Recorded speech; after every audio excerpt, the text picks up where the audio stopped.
West Bengal পুলিশের কনস্টেবলের মাঠ শেষ হলো। এবার কলকাতা পুলিশ কনস্টেবলের মাঠের জন্যে সবাই আবার প্রস্তুতি শুরু করেছে।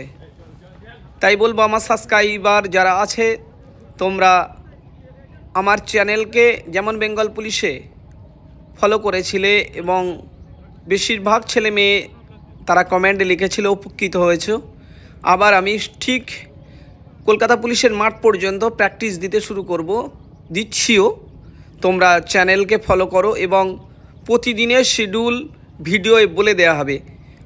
অনেকেই কিন্তু কমেন্ট করেছে যে অনলাইন ট্রেনিং আমি করাই কি না। প্রথম কথা হচ্ছে তোমাদের অনলাইন ট্রেনিং দরকারই নেই, কারণ আমি তো প্রতিদিনের শিডিউল প্রতিদিনেই ভিডিও আকারে ছাড়ছি এবং সেই ভিডিও আকারে যে ছাড়ছি এবং শিডিউলটা বলেই দিচ্ছি। অনলাইনে বললে তো এইগুলোই বলবো। সেই জন্যে শুধু চ্যানেলটাকে ফলো করো এবং আজকের যে প্র্যাকটিসটা সেটা আগামীকাল করো। আজ সন্ধ্যায় দেখে নিলে, বুঝে নিলে, তার পরের দিন প্র্যাকটিসটা করো। যদি কোনো সময় কোনো কারণে প্র্যাকটিস মিস হয়, যেমন আমার স্টুডেন্টদের, আমি যদি কোনো সময় কোনো কারণে মাঠে না যেতে পারি, ওদেরকে বলাই আছে যে আধ ঘন্টা জগিং, স্লো জগ এবং ফ্রি হ্যান্ড এক্সারসাইজ করে নিতে। অন্তত ডেভেলপমেন্ট না হলেও পারফরমেন্সের ডিক্রিজ বা অবনতি হবে না। এখানে আজকে তোমরা হেডিংয়ে দেখতে পেয়েছো যে 4 ফেজেস রান, 4টে ফেজে রান হবে। কতক্ষণ হবে, কিভাবে হবে, কতক্ষণ রেস্ট, প্রথম থেকে শেষ পর্যন্ত ভিডিও দেখলেই কিন্তু তোমরা পেয়ে যাবে। সেই জন্যে বলবো প্রথম থেকে শেষ পর্যন্ত ভিডিওটি দেখো। তোমরা আজকের শিডিউলটি শর্ট, একদম শর্ট আকারে মাত্র 7 থেকে 8 মিনিট দেখলেই একটা 1 ঘন্টা 45 মিনিটের ভিডিও বা প্র্যাকটিস শিডিউল তোমরা পেয়ে যাবে। আমি প্রতিনিয়ত বলি আমার ছেলে মেয়েরা তারা কিন্তু 1 ঘন্টা 30 মিনিট থেকে 1 ঘন্টা 45 মিনিট একদিনে ওয়ার্কআউট, ওই এক বেলায় প্র্যাকটিস এবং ওটাই এনাফ। দুবেলা প্র্যাকটিসের কোনো রকম দরকার নেই। 1600 মিটার 6.5 দৌড়াতে, অর্থাৎ 6 আনতে কোনোভাবেই দুবেলা প্র্যাকটিস দরকার নেই। এটা সময় ওয়েস্ট ছাড়া কিছুই না। আমি প্রত্যেক ভিডিওয় বলেছি, যদি চ্যালেঞ্জ পার্সেন্ট অর্থাৎ হ্যান্ডিক্যাপ না হয় সে কিন্তু মাঠ পাস করবে। তো প্রথমে তোমরা দেখতে পেয়েছো এরা ফুল ফেজে 2 মিনিট এরা কিন্তু রান করলো এবং তারপর দেখো ট্র্যাক বরাবর তারা হাঁটছে। তোমরা এখানে সবথেকে বড় কথা, কারুর 300 মিটার ট্র্যাক, কারুর 250 মিটার, কারুর 200 মিটার, এটা দেখার দরকার নেই। এখানে কিন্তু টাইমে প্র্যাকটিস হচ্ছে। আজকের যে প্র্যাকটিসটা কোনো রকম ডিস্টেন্সের প্র্যাকটিস না, এটা সময় ধরে দৌড়ানো। তাই যে কোনো ট্র্যাকে, যে কোনো জায়গায় এই প্র্যাকটিসটা করে নেওয়া যেতে পারে। তো এরা 2 মিনিট তারা কিন্তু ফুল রান করার পরে 1 মিনিট হেঁটেছে এবং এগেন দেখো ইনকমপ্লিট রেস্ট করে তারা কিন্তু আবার রান শুরু করেছে এবং ফুল ফেজে দৌড়াচ্ছে। এরা কিন্তু ফুল ফেজে দৌড়াচ্ছে, তোমরা বুঝতে পারছো, ফুল ফেজে দৌড়াচ্ছে এবং সেকেন্ড ফেজ শুরু হয়েছে। প্রথম কথা বলে রাখি, আমি প্রতি ভিডিওই বলি যে আমার ওয়ার্মিং আপ অর্থাৎ ওয়ার্ম আপ পারপাস যে ওয়ার্কআউটটা আমি দেখাই না, শুধু মেন ওয়ার্কআউটটা দেখাই। আজকেও এরকম আমি কিন্তু প্রথমে 20 মিনিট স্লো জগ মিন আমি আগে বলে দিয়েছি। জগ মানে কিন্তু এখানে কিন্তু জগ মানে কিন্তু 300 মিটার ট্র্যাকে 2:20 থেকে 2.5 মিনিটে দৌড়ানো এমন গতি, সেটা তোমরা অঙ্ক কষে তোমাদের যে ট্র্যাক একটু বুঝে নিও। ঠিক সেই গতিতে তারা জগিং করেছিল 20 মিনিট। জগিং করার পরে অনেকে জগিংয়ে কিন্তু স্পিড করে পরে ওয়ার্কআউট রানটা করতে পারে না, সেটা যেন করো না। এবং ফ্রি হ্যান্ড এক্সারসাইজ করে নিয়ে একটু এবিসি এক্সারসাইজ করে নিয়ে তারা এই মেন ওয়ার্কআউট শুরু করেছে। এখানে সেকেন্ড ফেজের রান চলছে, তোমরা বুঝতে পারছো। ফুল এই রানটাও কিন্তু রেখে দৌড় হবে না, যে যার ক্যাপাবিলিটি অনুযায়ী তারা দৌড়াবে। এবং দেখো সেকেন্ড ফেজের দৌড় চলছে।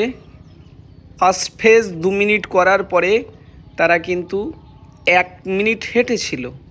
তারপর সেকেন্ড ফেজ শুরু হয়েছে।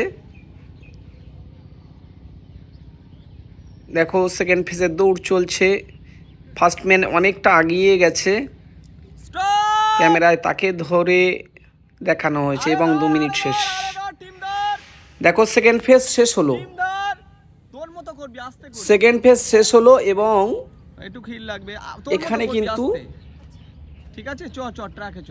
ইনকমপ্লিট রেস্ট হবে, বোঝা গেছে? ফুল রেস্ট হবে না, ওয়াক রেস্ট। ট্রাকেই হাঁটতে শুরু করেছে। তো যেটা বলছিলাম যে মেন ওয়ার্কআউটটা দেখানো হয়, প্রথম ওয়ার্মিং আপ বা ওয়ার্ম আপটা দেখানো হয় না। ওয়ার্ম আপ আমি বলে দিলাম কি করতে হবে এবং প্রপার ওয়ার্ম আপ কিন্তু আমার চ্যানেলে দেয়া আছে। তোমরা প্রপার ওয়ার্ম আপ কীভাবে করতে হয় সেটা একটু দেখে নিও। তো দেখো এরা হাঁটছে, অন্যরাও আবার এক জায়গায় হওয়ার চেষ্টা করবে এবং এখনই থার্ড ফেজ শুরু হবে এবং থার্ড ফেজ দৌড়টা দেখো ফুল রান আবার শুরু হয়ে যাবে এখনই। দেখো এখানে আমি ফুল প্র্যাকটিসটা, যে মেন ওয়ার্কআউটের ফুল ফেজটা কিন্তু এখানে দেখাচ্ছি। দেখো রান শুরু হয়ে গেছে, তারা কিন্তু ফুল এগেন রান, মাঝে কিন্তু কোনো রকম এডিটিং নেই। ফুল যে মেন ওয়ার্কআউটটাই কিন্তু এখানে আমি দেখাচ্ছি, সেই জন্যে প্রথম থেকে শেষ পর্যন্ত বলেও দিচ্ছি কতক্ষণ রেস্ট কতক্ষণ রান। দেখো ফুল ফিল্ড রান শুরু হয়েছে, থার্ড ফেজ, 4টে ফেজের দৌড়। ওয়ার্কআউট মেন ওয়ার্কআউট কিন্তু বেশিক্ষণের না, 5 থেকে 6 মিনিটের এবং প্রতিদিনই তাই। মেন ওয়ার্কআউটটা কিন্তু কোনোভাবেই 10-12 মিনিটের বেশি না।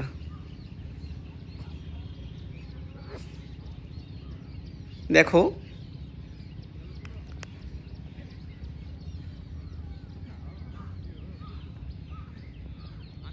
তারা কিন্তু নিজের যার যার ক্যাপাবিলিটি সেরকমই স্পিডে দৌড়াচ্ছে, কোনো রকম রানে কিন্তু লুজ নেই। এখানে এরা দেখো ছেড়ে দিয়েছে, অর্থাৎ 1 মিনিটের দৌড়। থার্ড ফেজ কিন্তু এরা মাত্র 1 মিনিট দৌড়িয়েছে এবং ট্র্যাক বরাবর হাঁটতে শুরু করেছে। যারা আমার সাবস্ক্রাইবার তাদেরকে বলবো যে অনেকে দাঁড়িয়ে গেছে কিন্তু দাঁড়ানো যাবে না, তারা আবার হাঁটতে শুরু করেছে এবং এই শর্ট ফেজ খুব টাফ ফেজ, তারা হাঁটতে শুরু করেছে। এবার 4 ফেজ শুরু হবে, এখানে কিন্তু ইনকমপ্লিট রেস্ট, 4 ফেজ শুরু হবে। এই প্র্যাকটিসগুলোই কিন্তু প্রচণ্ডভাবে এন্ডুরেন্স এবং এজিলিটি প্রচণ্ডভাবে বাড়বে। দেখো ফোর্থ ফেজ শুরু হয়েছে, দেখো ফোর্থ ফেজ শুরু হয়েছে। তো যেটা বলবো আমার সাবস্ক্রাইবার যারা, তারা চোখ বুজিয়ে চ্যানেলটাকে ফলো করো, সাথে সাথে বিভিন্ন রকম চোটাঘাতের রিমেডিগুলোও ভিডিও আকারে দেয়া হবে। এবং বলে রাখি যারা এসএসসি জিডির জন্যে যারা প্র্যাকটিস করছো তারাও কিন্তু প্র্যাকটিসটা ফলো করো। যদি বলে যে 1600 মিটার 5 কিলোমিটারের সম্পর্ক, এখন কিন্তু কন্ডিশনিং ট্রেনিং চলছে, কোনো স্পেসিফিক 1600 মিটার বা 5 কিলোমিটারের প্র্যাকটিস না। এখানে জিডিরও ক্যান্ডিডেট আছে, কিন্তু ভিত যখন একদম শক্ত হয়ে যাবে যে কোনো রান কিন্তু তারা পাস করতে সক্ষম হবে। লাস্ট 20 দিনের প্র্যাকটিসটা শুধু একটু আলাদা, সেই জন্য প্রত্যেক ভিডিওয়ে বলি লাস্ট 21 দিনে মাঠ পাস।